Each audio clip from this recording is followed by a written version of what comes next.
Good morning, everybody, and welcome. We're so glad that you have joined us this morning for our special conversation with my dear friend who is like a brother to me, Reverend Victor Cyrus-Franklin. We have had a lot happen in recent days and weeks, but we know that this is also part of a much larger story, that the emotionality of this moment is real and tangible, but it is part of something that has been going on, a racism, a challenge that's been going on for many, many, many years.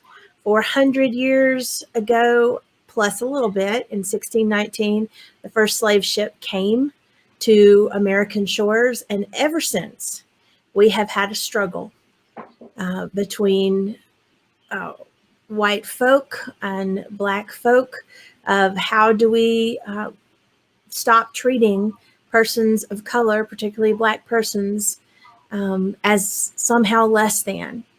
And so we are grateful that Victor has made time for us this morning, and he has so much wisdom to bring to this discussion. And I just wanted to welcome him. Hey, Victor. Hey, good to be in the number. Good to be in the mix. Thank you for the invitation, my dear sister and friend. It's just a joy to be here. Thanks. So Victor has been in the past little while here the chair of the Black Methodists for Church Renewal of the California Pacific Annual Conference, but he has quite the resume. I met Victor a long time ago. It feels like a long time ago now, when we were both on the National Steering Committee of the United Methodist Student Movement together, and we were both in the South back in those days, and somehow we have both migrated Yeah, west. Tennessee and Alabama, Yep. represent Yeah. Southerners in Southern California. So A new Southern. there you go. There you go.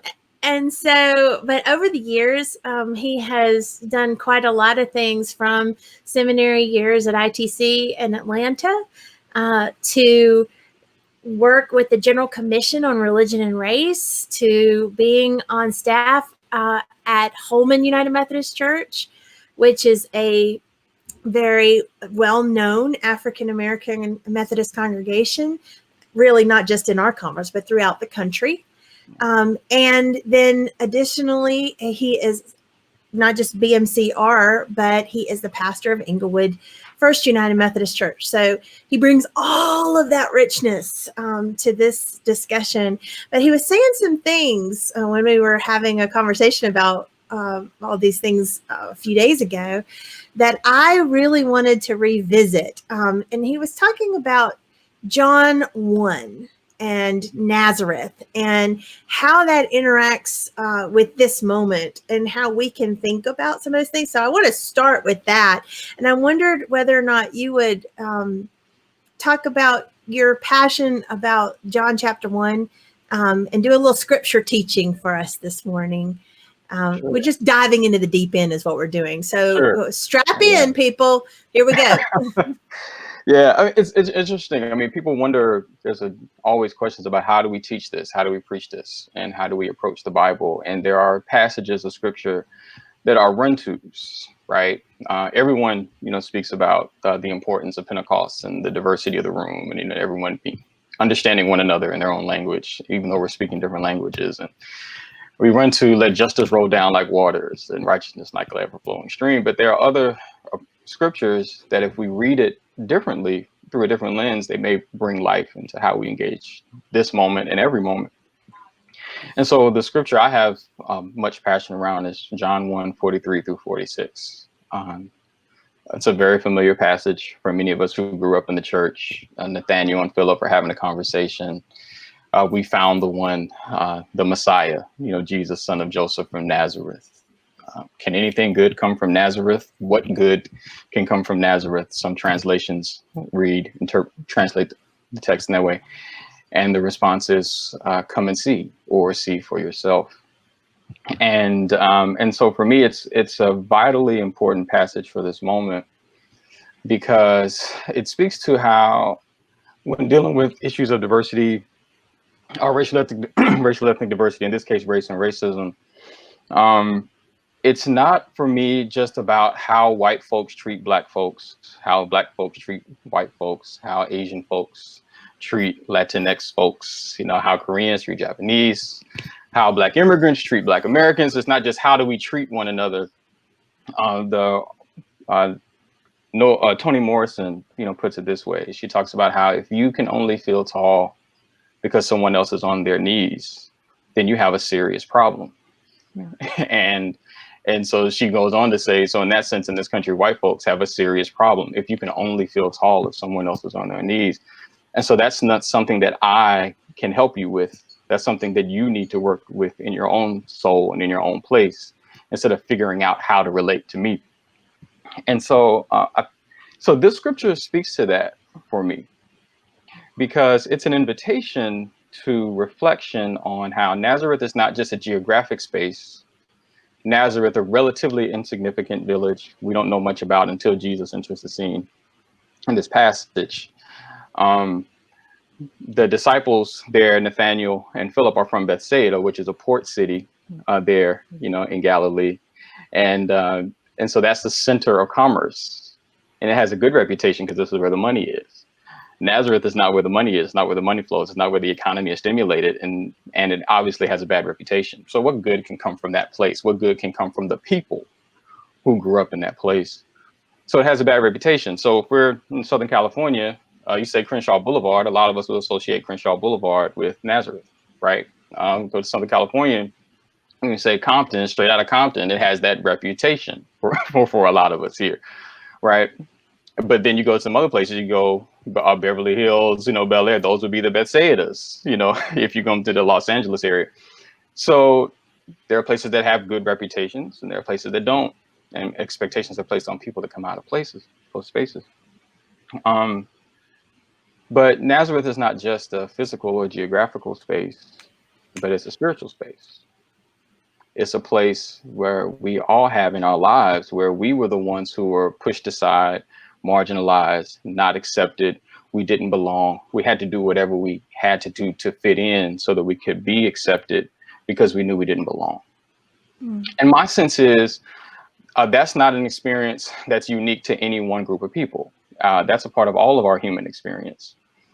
And if we can resonate with the Nazareth in our own lives, if we can resonate with our experience of being pushed aside, marginalized, not feeling like we belong, having to fit in, whether we were the ones who were the language you used, the red-headed stepchild, you were the one who, because your hair color, your hair texture, your features didn't match the members of your family. You were the family from the other side of the tracks. You went to school and had to cover up what your father really did for a living, or what your mother, who your mother really was. Then you have some resonance or some experience, with fighting to fit in so that you don't get hurt. And if you can resonate with that, then you can resonate with somebody else's Nazareth experience.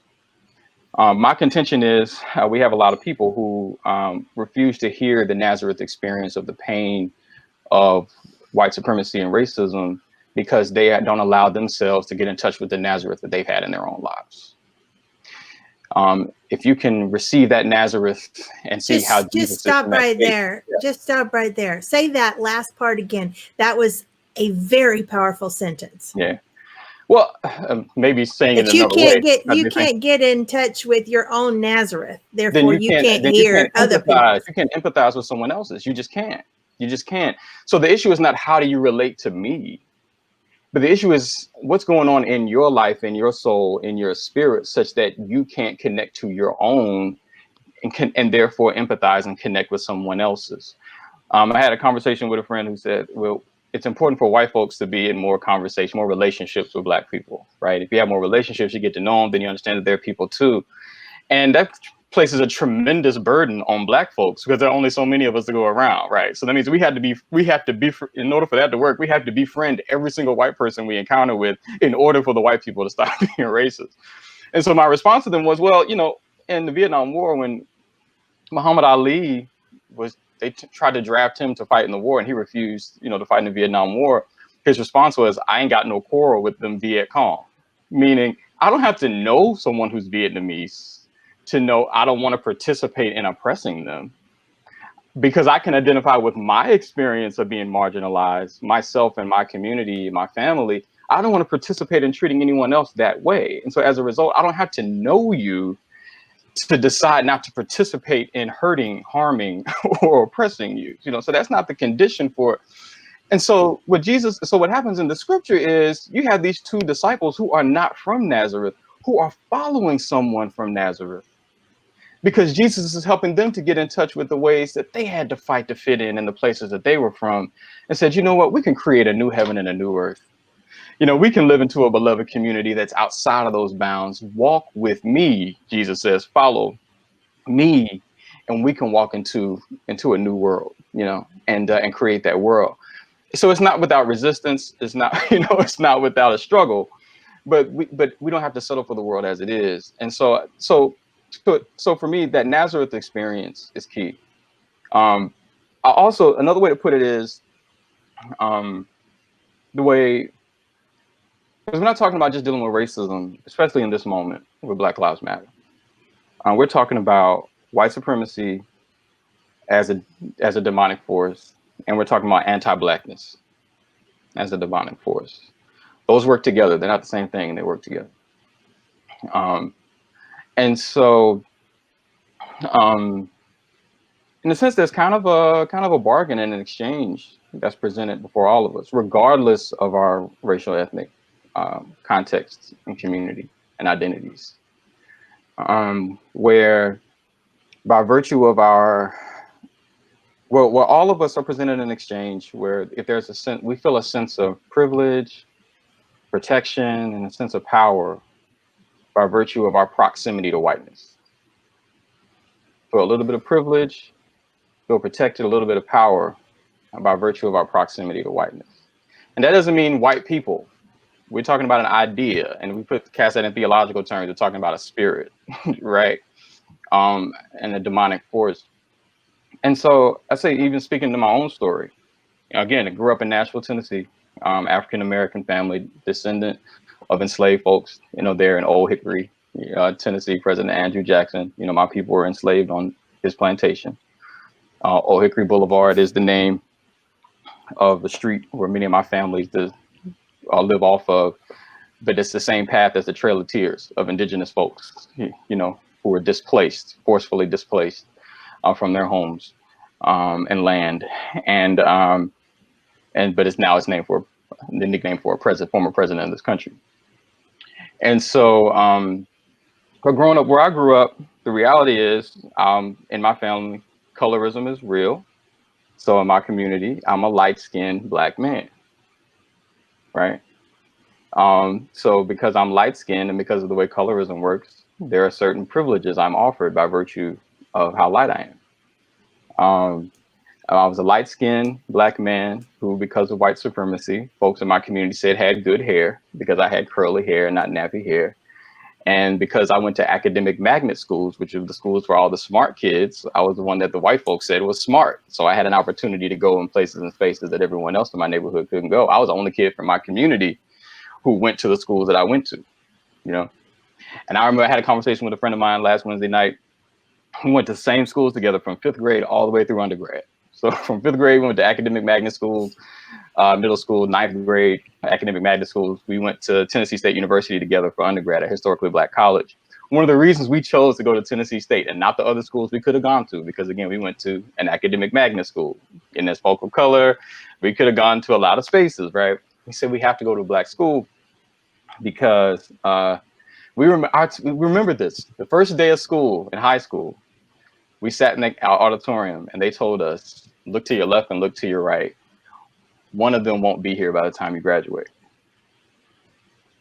So they created an inherent kind of competition between us. It wasn't the language of look to your left and look to your right.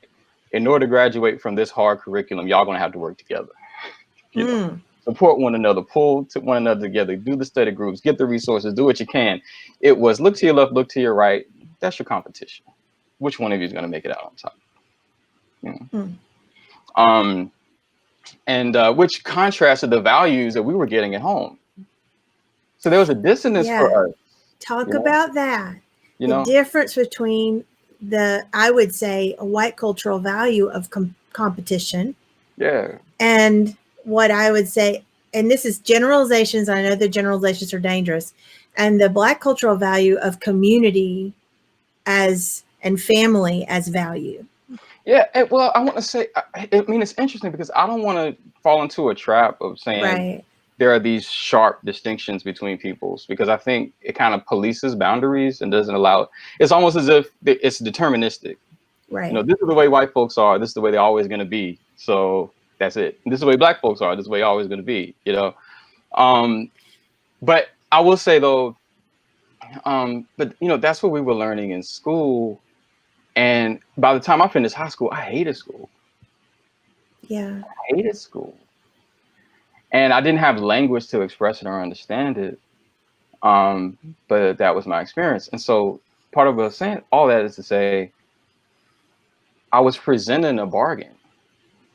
If you just go with the program, you can feel more privileged than the people in your family, the neighborhood you grew up from.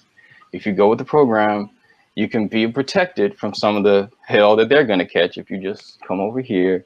If you just go with the program, you can feel a little sense of power. It may not be actual, but you can feel a sense of it. And by virtue of your proximity to upholding this paradigm. Part of the exchange also is, in order to accept it, you have to be invested in covering the pain that paradigm inflicts on people. But that's presented to all of us. That's the reason, because it goes back to the Nazareth thing. That's the reason why folks can see Black people on camera being murdered by police and not feel the empathy. It's because part of the exchange is, so long as you don't feel the sadness and the anger that comes with it, and you do your best to suppress it and say, well, they could have acted differently, they could have done something differently, that didn't have to be the outcome, it's their fault. So long as you actively work to suppress the pain of this experience historically and presently, then you have a sense of privilege, a sense of being protected by that system, and feel a sense of power. So that's not just something that just white folks are presented, and they are, right? But that's something that all of us are presented, because it says you cover up that pain in order for the paradigm to prevail. And I like a definition. I've heard a definition of truth that said one condition of the truth is to allow suffering to speak. Mm.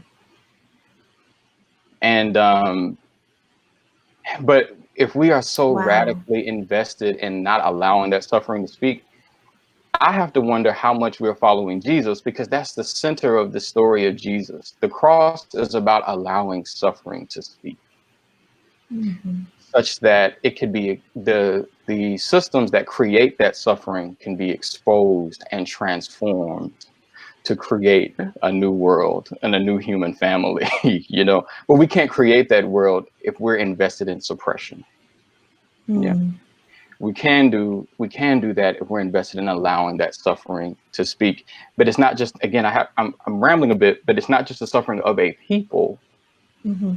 It's the suffering of all of us, because frankly, I knew white boys growing up who knew what it was like to cover up the suffering that they've experienced at home so that they could fit in. And I would submit that part of the reason why many of them can see a Black man dying with an officer's foot on his neck for 8 minutes and 46 seconds and not feel the sadness and anger that we feel is because they say, no one heard me in my pain. So if no one heard me in mine, I can't hear you in yours. So there's suffering all around. And so the wounds of white supremacy and racism impact all of us, not just a segment of us. And I think if we're invested in that healing, then we can create a more just world. And that's connected to letting Nazareth speak. There's so much that you have my brain thinking about right now, and it is difficult for me to pick which path to go. But as a white person, I want to critique my whiteness for a minute and not put that on you, because I feel like that's probably what I just did in inviting you, and I apologize in inviting you to make that comparison that way, and I didn't mean it that way. So because yeah, it's up to me to critique this for a minute. But I think that coming from a white perspective, we don't naturally self-evaluate white culture.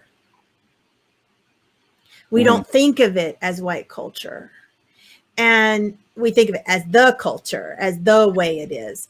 And so it takes some sorts of interaction with folk from different cultures, or it takes getting out of our culture altogether. And, you know, I spent a summer in Japan or things like this, where you have to confront yourself to then be able to start to evaluate how your culture has influenced you in different ways. And part of that is learning how to deal honestly with one's heritage. Yes. And so what I mean by that is, I mean, whiteness is a construction, it's just like blackness is, but it's not natural. It's a human construction, right? It has a serviceability. It has a role to play in how we interact with each other. But it's a construction. It's a human construction. But when we start to peel back the layers of why it was created, then we get to see, I mean, again, we're from the South, right? We're from Tennessee and Alabama. So we look at white folks who are now sons and daughters of the Confederacy, right? You know, in that part of the country. But if their history begins at that moment of the Revolutionary War, then that has a role in creating an idea of whiteness. Well, let's unpack it even more. The ancestors who came from Europe, and primarily, you know, the United Kingdom at that point, but who came over, they were fleeing marginalization and oppression, right, coming to create a space where they could feel free. So if we do that, then it seems to me, if more white folks are honest about that, you can say, you know what, our history is very much the same. It's the same folks who were choosing to immigrate over here to have a better work, to make a better life for themselves and their families. Actually, they're not much different from us because they're seeking the same things. But if your point of departure is the establishment of the Confederacy, you can't empathize and identify with folks. You have to deconstruct that history, right? And of course, that's the same history and ideology that then justifies enslavement, because some of us came here and we didn't choose to come here seeking space, and we had to make space, you know, from where we were. But again, there's an investment in having a narrative around whiteness and identity, which is very much tied to what it means to be American, that covers up the wounds for how we got here and how we created this world. If we allow those stories to emerge, that deconstructs a white oppressive paradigm to create a space where we can learn how to live together, you know, and truly be sisters and brothers. And I believe the gospel of Jesus gives us ways and means to do that, because that's what Jesus does. Jesus takes a ragtag group of disciples who come from these different places, who got issues with each other because of how their peoples had treated each other. You know, he said, how can we find a way to learn and grow together by being honest with ourselves to create a new human family? And so so that's the thing. So again, whiteness is a construction, but if we unpack it, we can discover how we do have ultimately more in common in our stories than at first glance. Yeah, I think too, we have a tendency to paint the past, especially our own family's history of the past, with a brush that makes it seem better than it actually was. And I don't know that I'm not speaking on behalf of non-white persons right now. I'm saying I was, as a white Alabaman and a granddaughter of 7 Confederate soldiers from regiments in Alabama, I was taught in 4th grade Alabama history mostly how the Confederate persons of Alabama were good at this or noble Mm. in this way or that way. And in a couple of paragraphs in the book, they talked about how awful slavery was. Right. Right. And so if it had not been for having Black teachers later, Right. not that year, but later, who were able to contrast those stories with personal stories about water fountains and segregation, I might not have heard those stories, Right. at least not in school. And if it wasn't in school, would I have then therefore questioned the validity of those stories because it wasn't the official story? Right. Right. So there's all these layers to unlearn and unpack and to really, and we want to paint those stories so that we can justify the biases that we have, because it's painful to look at the pain that we have caused others through having those biases. And there's shame associated with that. That's right. And people don't want to be shamed. They don't want to think about the painful things that they don't even think about doing. They consider it's just something that's naturally part of life. Right. I mean, things That's hard work. as asinine as having old Hickory's face on a dollar bill, Right. but not Harriet Tubman, Right. or other people. You know, it's all white people on our Well, I money. mean, because there's an investment on preserving a sense of protection, privilege, and power. Yes. And by covering up that pain, you can preserve it, you can keep it, you can have a sense of it. But if you allow that pain to be exposed, then you lose. I mean, again, a good book I picked up in undergrad, which again, I'm just so thankful for my undergraduate experience at Tennessee State and my seminary experience, Interdenominational Theological Center, Gammon Seminary, because in majoring in English, African American lit, Tennessee State, and then theology concentration, MDiv. But I had classes in both undergrad and in seminary that dealt with color symbolism, and we read the book from Toni Morrison, Playing in the Dark, right?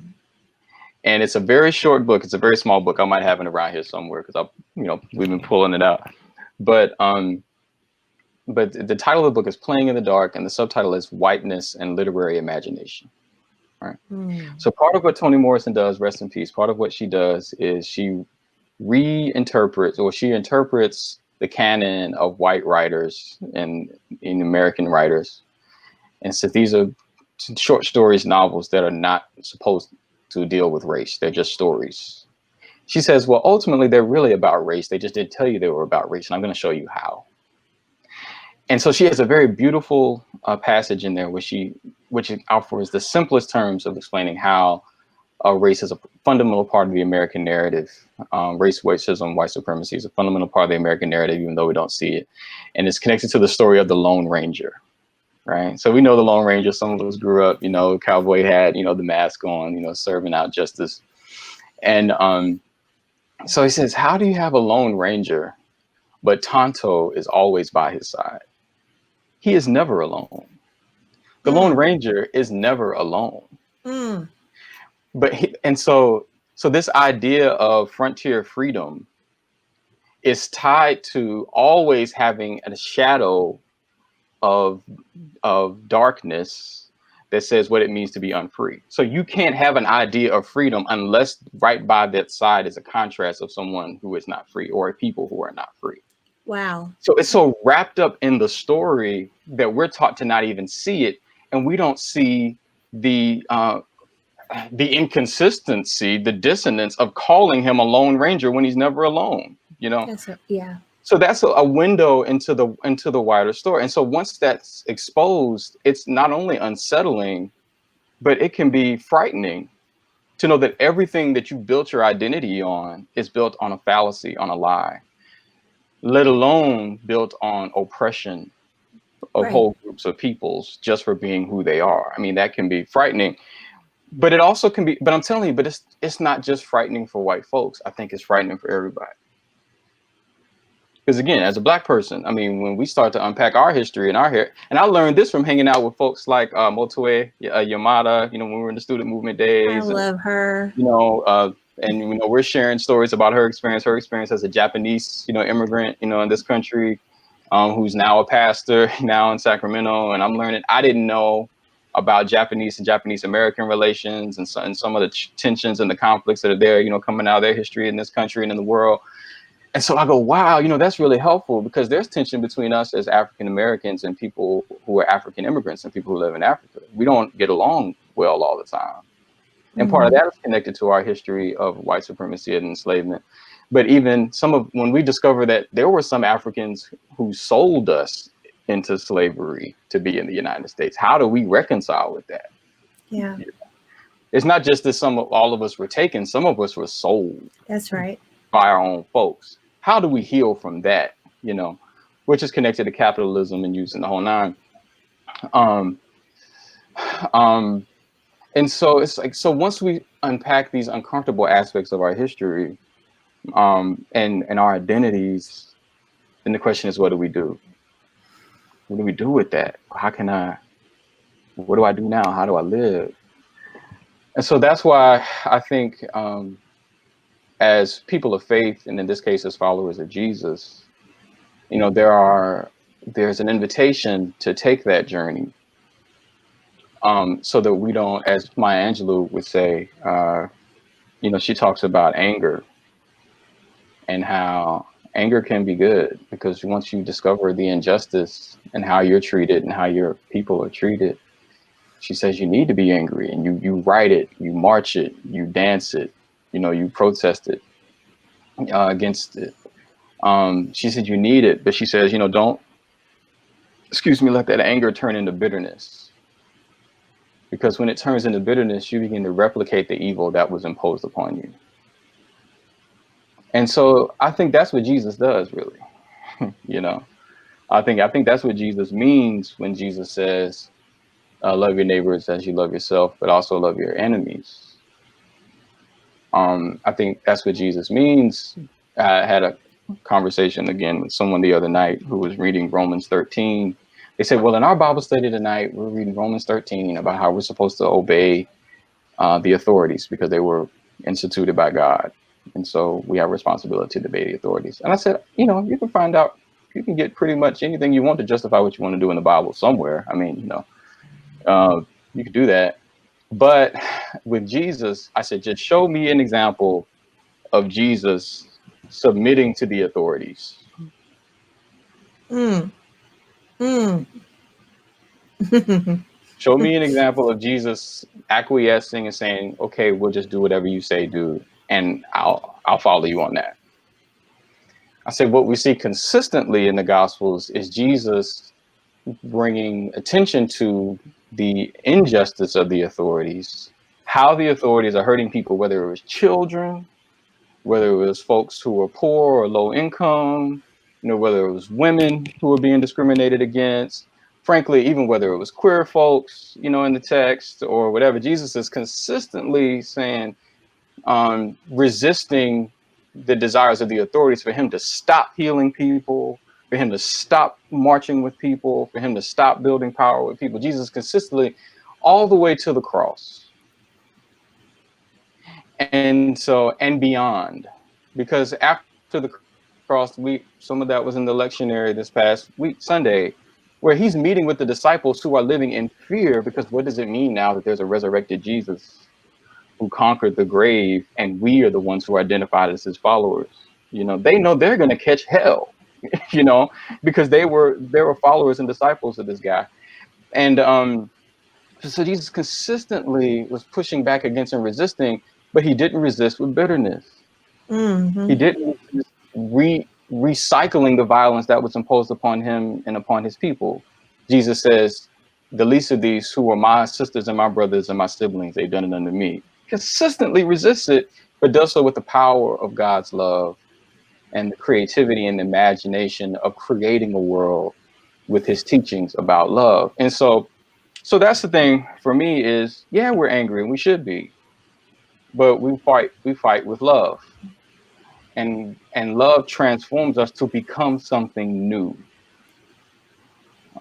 becoming a new creature. And if we're beholden to being what we were, then that's us protecting systems of domination, not allowing suffering to speak and not allowing Nazareth to speak. But if we allow those spaces to speak, Jesus, another way Jesus puts it is, do you want to be made well? Mm-hmm. Come on.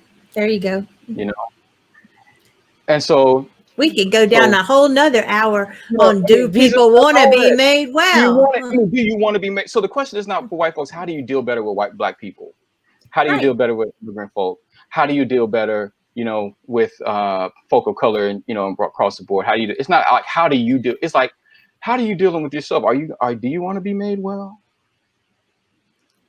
Do you want to be healed from the wounds that are within you, that are leading you not to hear someone else's pain? Like, do you want to be made well? That's the question. And I can't help you be well. If you, especially if you think you're doing a favor for me, you know what I mean? This is about you. Yes, that. This is about, and that's the paternalism, and that reinforces a kind of racism and white supremacy that even white liberalism constantly finds itself in. It's like, no, do you want to be made well? I might get in some trouble for this, but when we talk about with me, you won't. Well, somebody may catch it. But when we talk about violence, carte blanche, just violence, and gun violence in this nation. Mm-hmm. I mean, the fact is, white people as a people in this country, there wasn't a critical mass of folk who had enough moral courage to stop white babies from being gunned down in schools across this country. And it was because too many had an idea of freedom that said there may be an imaginary predator outside my door that I need to protect myself from. And if I can't have the freedom of a gun or as many guns as I want and accessibility to all those guns, then if some of those kids die, then that's just the cost that we have to pay. What is going on in the souls of people who think that's an okay bargain in exchange? What's going on? When this COVID-19 pandemic hits, and there were people who are concerned about their idea of freedom around personal freedom and personal liberties, and you say, well, if that means grandma is going to have to die so that we can get through this and get back to normal, then we're just going to have to do it. That's violence. Yeah. And it's violence by saying, I can only feel strong if someone else is on their knees. And if even some of the folk that I know are casualties, then so be it. Because I have folks who would say, well, they don't know anyone who's died of COVID. And if they did, they might think differently. And I would say, well, I'm not making that assumption. I'm assuming they do. Because if I know people in my circle, congregation, family members, and folks around the country who passed away from complications of COVID, they know enough people where they had to. But the question is whether they care. And what we see is, because of the wounds in their soul and their hardening of hearts, they don't care. And so there's a deeper spiritual question around what's going on with you such that you don't allow yourself to feel that pain. And if you can't feel that pain for your grandma, grandpa, who's experiencing, being exposed into potentially an unearthly, an untimely early demise, from this, then I don't know how you can hear the pain of a brother who's screaming to his mother as his life is being taken from him by a law enforcement officer. That's a deep question within folks that I can't help you with. And but what we can do is continue to fight in love and advocate for ourselves. The protests are about folks saying we love each other, y'all. And because we love each other, we can't stand for us to be treated this way. So we'll do that and continue to do that in the ways that we can contribute to that struggle and that ongoing struggle, historic struggle and effort. But that's really a question of the soul. It's like, what happened in your Nazareth, Yeah. that leads you to not care? And that's a deeper question that I think for congregations like majority white congregations, other spaces, I don't think the question should be about how do we treat Black people better. Right. It should be more of a question of what's going on within us such that we don't care enough about the sacredness of human life, period, even our own. That's where, for me, where the conversation should begin in those spaces. Yeah. And, as you're talking, I'm thinking about particularly white church in the South, but I think it's true white church, around too. We think that when we go to church, we have to put on a face.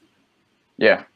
We have to come in with our best self. We've been scripted to come in, bring your best self to God, and therefore, and don't let anybody know, especially in the South. What's your mama died, your daddy died, your dog just died, you lost your house, but you if you run into somebody at the Piggly Wiggly and say, "How are you doing? Hey, how you?" The response is not, "Oh my God, my mama died," right? It's not that. Everybody knows your mama died, your daddy died, and your dog died, and you lost your house. They care, but that's not. It's just a polite hello. How are you? It's not. You're not meant to answer the question. And there's so few spaces that are safe spaces in which to answer those questions. And we're trained, no, you don't tell, and no, you don't do this, and no, you don't do that, because there's danger associated with a loss of reputation, with a loss of status, with a loss of those kinds of things. And it is about, going back to your competition, it is about competition for the power, competition for the privileges, the most amount of privileges. You want it, you want your children to have it, and all those kinds of things. And so if you actually are real with people, I remember the first time that I ever went, it was a requirement, part of my doctorate in pastoral care and counseling was to go to AA meetings and see what's that. I'm like, this feels more like church than anyway, because people were real and they wouldn't put up with your dishonesty in your faces. Look, I'm telling you, I mean, I tell people, I said, that's part of the reason why I didn't really want to be a preacher or a pastor, because I told people I learned how to lie in church. Because church is where you learn how to come and put on your happy face and put on your Sunday best to get a presentation so that you can fit in. Because as soon as you get outside of those acceptable, respectable bounds, you start getting the stares, you start getting the looks. People start to disassociate themselves from you, and you become a threat in some ways to the order, right? And it's out of order. And so there's a respectability associated with it. And so the politeness is part of the covering and suppression of the pain, of the wounds, and that's what we learn how to do in church, is learn how to put on the mask and wear a mask. Which is totally ironic, because Jesus was all about the opposite. Jesus was all about and then us as Methodists, I mean, that was the question. The class meeting question was, John, how is it with your soul? And even when we go through the process, we're almost trained in scripture to say, it is well. That's the hymn. It is well. It is well with my soul. No matter what, it is well, it is well, it is well, it is well. And as if God can't handle where our souls really are. Again, if you can tell, read the Psalms, all those laments. Yeah. And it's as if you can't, like, obviously one of my favorite theologians, I call it theologian, is Toni Morrison. But musically, like, I'm a hip hop kind of guy, I'm a hip hop head, if you can't tell. And so there was a group that came out in '98, Mos Def and Talib Kweli. They had an album, Mos Def and Talib Kweli, or Black Star. And there's a song called Thieves in the Night. And they use a quote from The Bluest Eye, a novel by Toni Morrison, to build a chorus, for that song. And in this song, they say, we're not free. What did they say? They said,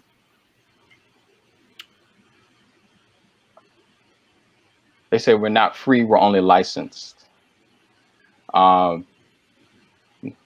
brave, we're only I can't remember exactly how they framed it. Not free, we're only licensed, not brave. We said not compassionate, only polite. The who the nice. It's not good, but well behaved. We're chasing after death just to call ourselves brave. Still living like mental slaves, hiding like thieves in the night from life. Illusions of a oasis making you look twice. Hiding like thieves in the night from life. Illusions of a oasis making you look twice. And so, yeah, it's like, we're not compassionate, we're polite. We're not good, we're well behaved. And that's what we've learned, in the spaces that we're in. But the Wesleyan question, how is it with your soul, is an invitation to move beyond mere politeness. It's an invitation to move beyond just being good, well behaved, but it's an invitation to being real and to start it and be a part of a journey of healing and restoration and justice. So like for us at the Inglewood Church, Inglewood First Church, that's one of the things we started a couple of years ago in worship, with the invitation of Christian discipleship. Because for us, it's in Black church tradition. They would take Christian discipleship. It's like, who's going to join the church today? Is anyone going to church today? Is anyone going to come down the aisle? Is anyone going to come and give their life to the Lord? And, for a lot of us, especially small membership congregations, more often than not, nobody's come, but you do it just in case, right? You do it just in case. But part of it, we shifted and say, we still do that invitation for sure, if someone wants to join the church. But the invitation to Christian discipleship is the invitation for us to disciple one another. And we do that by offering encouragement, accountability, for one another, in the faith. And so we started after the sermon and the invitation. I encourage our congregation to ask one another, in response to the word today, how is it with your soul in the sanctuary? How is it with your spirit? Your spirit, you may feel on a mountaintop right now, and that you feel close to the Lord and you feel empowered. If that's where your soul is, just say that's how you feel. You might feel like you're in the valley of the shadow of death right now. That might be where your soul is. And if that's where your soul is, if you have a weight, then share that. But wherever you are, wherever we are, God is with us and God is holding us. So listen for where someone else's soul is and share where your soul is. And we'll go to the Lord in prayer together, wherever we are. God is with us. So don't feel forced to put on a mask, And so, and I push that with our congregation to say, so if we can practice doing that in the church, then we can learn how to practice it when we get outside of these walls. I said, sometimes you can be riding the bus and you can see somebody's having a hard time and say, instead of just asking, how are you doing? Just say, I just see, how is your soul right now?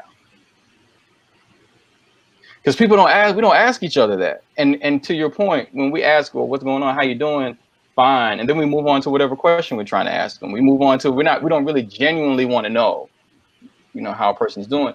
So I said, discipling is, as the heart of discipling one another is that care and concern for the other. Mm-hmm. How are you? How is your soul? So even with our tradition, as Wesleyans, within our tradition, we have a vehicle to say, to just at least have an invitation toward that kind of discipleship, and then obviously the follow-up question is, what makes your soul prosper?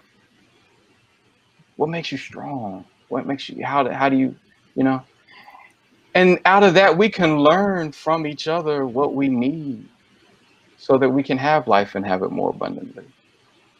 What we need so that we can have life-giving relationships. Yes. So some of us in this moment will say, what makes my soul prosper is you taking your knee off my neck, whatever that version of that means, right? But it could be, what makes my soul prosper is sometimes it begins with just asking, how is your soul? How can I help? And if you don't know yet, that's okay. It's not pressure. How can I help? Mm-hmm. But But I think, again, as followers of Jesus and what Jesus gives us, there are ways for us to move beyond the politeness, because we don't realize how the politeness perpetuates this oppression. Well, It's, yeah. one of the things, I don't want to interrupt you, but I think you're setting me up to be able to say this. And because I don't know that I told you this, but what we're doing here is moving. I've not opened up any of my sanctuaries.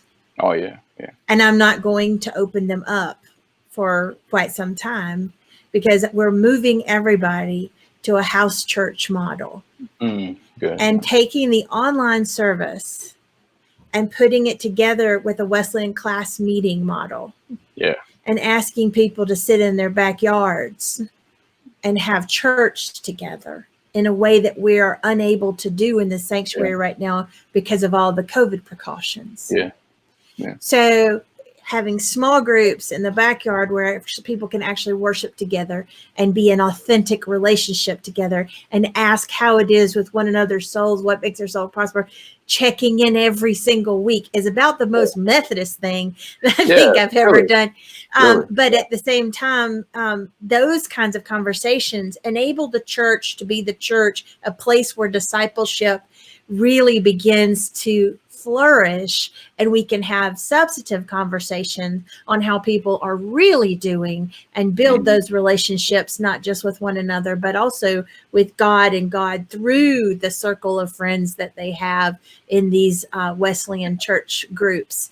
And then we're not on this kind of roller coaster of emotions alone, but we have these people who actually know us, get to know us better as the weeks go by, and are able to help us through these different things. Right. So you didn't know that, I don't think, but here you are setting it up. I'm like, yes, and that is where we are going right now. Because, and that's the thing, is what I think really what God is doing with us. There's an invitation to a reordering of our lives. I mean, as clergy, that's our responsibility as clergy to order, the life of the church, and so we're being invited into a reordering that can be more life-giving. All right, that can offer more healing, a sense of justice, freedom, redemption, salvation, and that's what we're being invited to. I think part of what this is doing for us is helping us to discover that the orders we've been practicing have actually been the things that we've been so invested in preserving them, but they're also the very things that have taken life from us. Kept us from living in authentic and genuine community. It's kept us from living our full potential as followers of Jesus, in the world. And so this is an invitation to a reordering and a restructuring. I mean, Howard Thurman talks about it. I don't remember the exact language, but he talks about how sometimes we find ourselves caught in systems of hurt and harm and discrimination where we didn't realize what they were, but now we find ourselves in them. And he says, it's not enough for the souls of individual people to be saved, but the relationships between us must be saved also. Yes. And part of the way those relationships are saved, and we experience a salvation, if you will, is we're related to each other by the way that we are ordered and structured. There's an order and there's a structure that creates how we relate to each other. And so when we begin to shift those and God begins to transform them, then we discover, wow, I didn't know we could come together like this. And I haven't felt like this before. And so as Jesus prayed, thy kingdom come, thy will be done on earth as it is in heaven. I'm experiencing some heaven here that I didn't know was even possible, and that's connected. And again, that's connected to a reordering and a restructuring. So just like within your local church and our local church, we're exploring ways to do that, right? So we can care for each other. I think the same things happens in the life of, in our case, of a denomination, of the Christian faith. I think there's an invitation to some reordering, and some restructuring. I think the same thing is happening in our society and in the world. Some people look at the language coming out of Black Lives Matter, talking about defund the police, and say, I don't know, slow down, that may be a bit too much. But what it's saying is, if we have so much money invested in law enforcement, but we don't have enough money invested in schools, we don't have enough money invested in mental health care, community programs, we don't have enough money invested in youth development, we don't have money, and we don't have resources in being caring for those who have served in the armed forces and who are back and having all kinds of PTSD. We don't have resources. It's like, because we've been under-resourced in those areas, it creates an environment of crime and violence where folks are trying to make it work when the resources aren't available to them. If we redistribute resources, what could the world look like when folks really feel that they're living in a society that cares about them?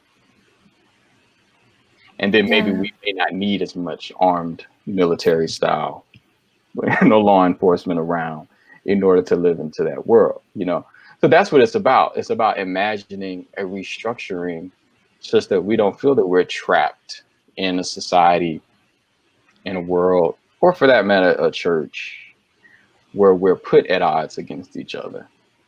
But instead, it's a place where we can have life and have it more abundantly. I know the time is running out, but when I, Pentecost Sunday,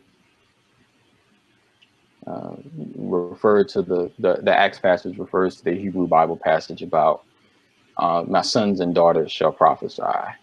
The young shall have visions, and the elders. My folk don't like saying old, so I said, okay, we'll say elders. The elders will dream dreams. That's right.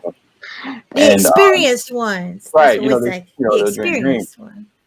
And so when we had Bible study coming out of by Zoom, this is a lot of folks' first entry into this, so we knew like everyone else. But so part of what we talked about was how, and again, this is in the context of all the protests. And I had many who said, we were there with Watson 65. We were there at the LA riots in 92. We were there. Now we're seeing this, and it's as if we're doing it all over again. And we're losing hope. Yeah. But I said, but you got to understand, these young people coming out and demanding to be treated justly and fairly, that means they haven't lost hope, y'all. Yeah. If they weren't out there, that would mean they gave up and they surrendered and said that all hope is lost. I said, they're fighting because they have hope. Yeah. I said, the other thing is, it's easy to have vision when you're younger, or at least easier, because you have the whole world ahead of you. But when you live life a little while and you've been beaten down and abused and discouraged, you can lose hope. Yeah. But the scripture says, even the elders shall dream dreams. I said, that is holy and sacred and God-given and inspired for those of us who've been in this world and seen this oppression and violence, to still have hope that another world is on the horizon. If not for me, then for the children and for the grandchildren and those who are coming. So I said, so don't read past the elders dreaming dreams. Don't give up, because I think God is creating a new order in our midst, and we all have a part to play in it. So in that's Pentecost, and let's live into that moment right now. My brother, I hear your call to authenticity, to real relationship, to being aware of and willing to sit with pain and suffering until God is able to bring healing to our world, to confront our own Nazareth so that we may be able to care about other people and to not lose hope. All of these messages have warmed my heart, strangely warmed. Hey, they go strange. Look. Little Methodist lingo. Yeah, right. So, that's right. And that all of those lessons are things for us to keep in mind as we work on ourselves and help to work for building up the real kingdom or commonwealth of God. Amen. So I appreciate you. I love you. I care about you and your beautiful family and your powerful ministry. And I just pray that God continues to protect and bless and keep you as you keep on blessing other people. I'm so proud to call you my friend. Amen. And you know, Yeah. in your vision as well. I'm glad we've had these running conversations all these years. Right? There We is a still God learning. somewhere. There is a God somewhere. If it weren't, so this is a beautiful thing. Yeah, for a while they're just running into each Yeah. other, just like, hey, it's you Right. again. Right. Yeah. So, Yeah. but for now, I'm going to sign off to the viewers everywhere. And thank y'all so much for watching and listening into this conversation. We hope it's been a blessing to you, and that you will continue to work on your own self and the people around you, to love them as you love yourself, and to love God with all your heart, mind, strength, and soul. Amen. Amen.